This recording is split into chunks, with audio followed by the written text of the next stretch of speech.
हर सफ़र की अपनी एक कहानी होती है। दोस्तों, मेरा नाम है अविनाश पंचारिया। आज मैं आपको सुनाने जा रहा हूँ एक कहानी जिसका नाम है सफ़र। आइए सुनते हैं। ट्रेन चलने को ही थी कि अचानक जाना पहचाना सा चेहरा जनरल बोगी में आ गया। मैं अकेली सफ़र कर रही थी, सब अजनबी चेहरे थे। स्लीपर का टिकट नहीं मिला तो जनरल डिब्बे में ही बैठना पड़ा। मगर यहाँ ऐसे हालात में उस शख्स से मिलना ज़िंदगी के लिए संजीवनी के समान था।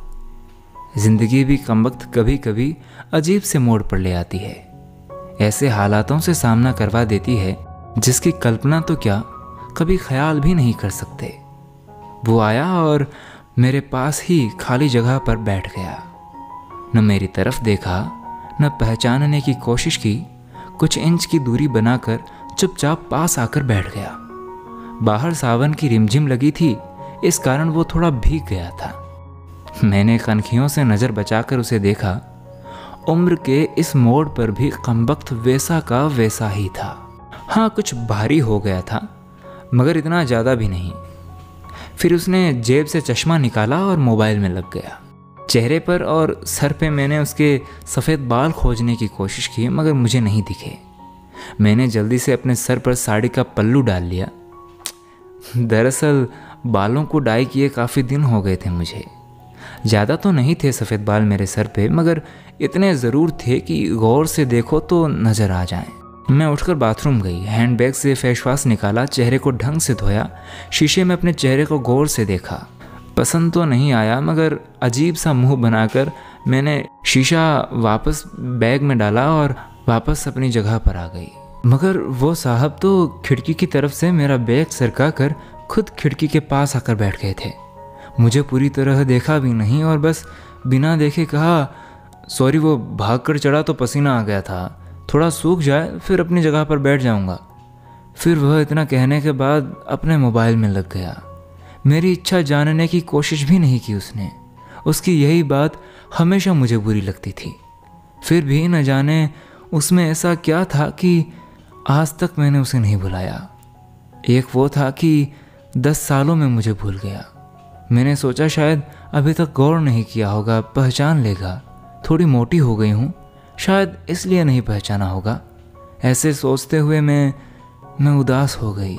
जिस शख्स को जीवन में कभी भुला ही नहीं पाई, उसको मेरा चेहरा ही याद नहीं। माना कि ये औरतों और लड़कियों को ताड़ने की उसकी आदत नहीं है, मगर पहचाने भी नहीं।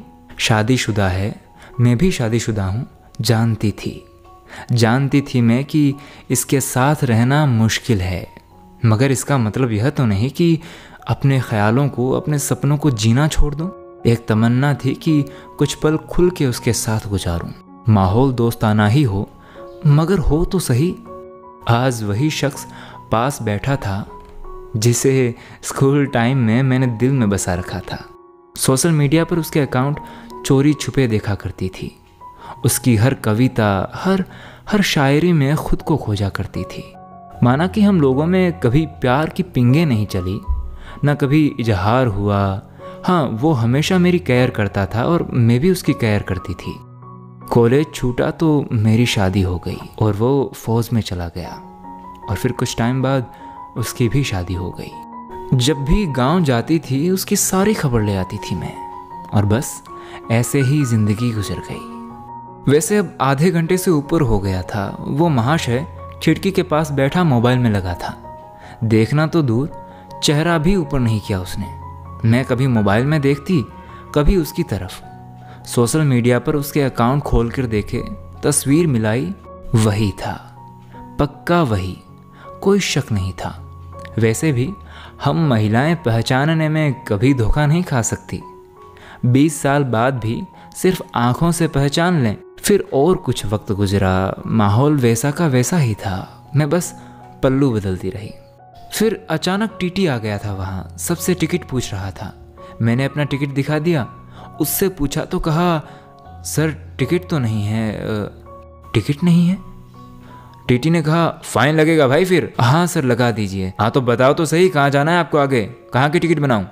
उसने जल्दी से जवाब नहीं दिया। वो मेरी तरफ देखने लगा। मैं कुछ समझी नहीं। उसने मेरी हाथ में थमी टिकट को गौर से देखा, फिर टीटी से बोला, सर कानपुर की बना दीजिए। टीटी ने कानपुर की टिकट बना कर दी और पैसे लेकर चला गया। वह फिर से मोबाइल में तल्लीन। अजीब आदमी है। आखिर मुझसे रहा नहीं गया।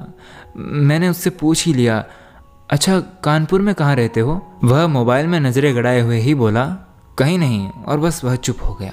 कुछ देर चुप रहने के बाद फिर मैंने पूछ ही लिया, वहाँ शायद आप नौकरी करते हो? उसने कहा नहीं। मैंने फिर हिम्मत करके पूछा, तो किसी से मिलने जा रहे हो? वही संक्षिप्त उत्तर, नहीं। वह अजनबी की तरह बात कर रहा था और अजनबी से कैसे पूछ लूं कि किस काम से जा रहे हो? आखिरी जवाब सुनकर मेरी हिम्मत ही नहीं हुई कि और भी कुछ पूछूं।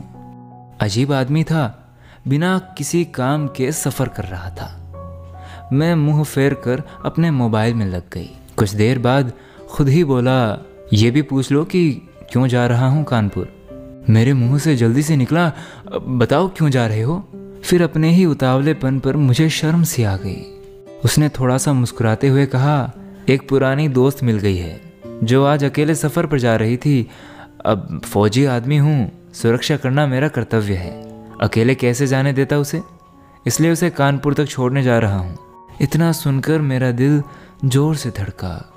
नॉर्मल नहीं रह सकी मैं उस वक्त, मगर मन के भावों को दबाने का असफल प्रयत्न करते हुए मैंने हिम्मत करके फिर पूछा, कहाँ है वो दोस्त? कमबख्त फिर मुस्कुराता हुआ बोला कि यही मेरे पास बैठी है। इतना सुनकर मेरे सब कुछ समझ में आ गया था कि क्यों उसने टिकट नहीं लिया था, क्योंकि उसे तो पता ही नहीं था कि मैं कहाँ जा रही हूँ। सिर्फ और सिर्फ मेरे लिए वह दिल्ली से कानपुर का सफ़र कर रहा था। जानकर इतनी खुशी हुई कि आंखें नम हो गई। दिल के भीतर एक गोला सा बना और फट गया। परिणाम में आंखें तो भीगनी ही थी। बोला, रो क्यों रही हो? मैं बस इतना ही कह पाई, तुम मर्द हो, नहीं समझ सकते। वह बोला, क्योंकि थोड़ा बहुत लिख लेता हूँ, इसलिए एक कवि और लेखक भी हूँ, सब समझ सकता हूँ। मैंने खुद को संभालते हुए कहा, शुक्रिया मुझे पहचानने के लिए और मेरे लिए इतना समय निकालने के लिए। वह बोला, प्लेटफॉर्म पर अकेली घूम रही थी, कोई साथ नहीं दिखा तो आना पड़ा। कल ही रक्षाबंधन था, इसलिए बहुत भीड़ है। तुमको यूं अकेले सफ़र नहीं करना चाहिए। क्या करती? उनको छुट्टी नहीं मिल रही थी और भाई और सब यहाँ दिल्ली में आकर शिफ्ट हो गए हैं। राखी बांधने तो आना ही था। मैंने मजबूरी बताई। ऐसे भाइयों को राखी बांधने आई हो जिनको ये फिक्र ही नहीं कि बहन इतना लंबा सफ़र अकेले कैसे करेगी। भाई शादी के बाद थोड़े बदल से गए हैं, अब पहले जैसी बात नहीं रही। मम्मी पापा रहे नहीं। इतना कुछ कहते कहते मैं उदास हो गई। वह फिर बोला, तो पति को तो समझना चाहिए, उनकी बहुत बिजी लाइफ है, मैं ज़्यादा डिस्टर्ब नहीं करती। और वैसे भी आजकल इतना ख़तरा नहीं रहा, कर लेती हूँ मैं अकेले सफ़र। तुम अपनी सुनाओ, तुम कैसे हो? मैं अच्छा हूँ, सब ठीक चल रहा है। मेरी याद आती थी क्या कभी? मैंने हिम्मत करके पूछा और वो चुप हो गया। कुछ नहीं बोला तो मैं बोली, सॉरी, यूं ही पूछ लिया था। अब तो परिपक्व हो गए हैं, कर सकते हैं ऐसी बात। वह मुस्कुराते हुए बोला, हाँ कर सकते हैं। फिर मैंने कहा, कभी संपर्क क्यों नहीं किया? डिस्टर्ब नहीं करना चाहता था मैं, तुम्हारी अपनी ज़िंदगी है और मेरी अपनी ज़िंदगी है। मैंने डरते डरते पूछा कि तुम्हें छू लूँ? वह बोला, पाप तो नहीं लगेगा? नहीं, छूने से पाप नहीं लगता। और फिर मैं कानपुर तक उसका हाथ पकड़कर बैठी रही। बहुत सी बातें हुई। जिंदगी का एक ऐसा यादगार दिन था जिसे आखिरी सांस तक नहीं भुला पाऊंगी। वह मुझे सुरक्षित घर छोड़कर गया, रुका भी नहीं और बाहर से ही चला गया। जम्मू थी उसकी ड्यूटी। उसके बाद उससे कभी बात ही नहीं हुई, क्योंकि हम दोनों ने एक दूसरे के फ़ोन नंबर भी नहीं लिए थे। हालांकि हमारे बीच कभी भी नापाक कुछ भी नहीं हुआ। एक पवित्र सा रिश्ता था हमारा, मगर रिश्तों की गरिमा बनाए रखना भी ज़रूरी था। फिर ठीक 1 महीने बाद मैंने अखबार में पढ़ा कि कल रात को हुए आतंकी हमले में वो देश के लिए शहीद हो गया। क्या गुजरी होगी मुझ पर, मैं वर्णन नहीं कर सकती। न जाने क्या क्या गुजरी होगी उसके परिवार पर। लोक लाज के डर से मैं उसके अंतिम दर्शन भी नहीं कर सकी। आज उससे मिले 1 साल हो गया है। आज भी रक्षाबंधन का दूसरा दिन है। आज भी सफ़र कर रही हूँ, दिल्ली से कानपुर जा रही हूँ। जानबूझकर जनरल डिब्बे का टिकट लिया है। अकेली हूँ, न जाने दिल क्यों आस पाले बैठा है कि आज वो फिर आएगा। एक सफ़र वो था जिसमें कोई हम सफ़र था, एक सफ़र आज है जिसमें उसकी यादें हम सफ़र हैं।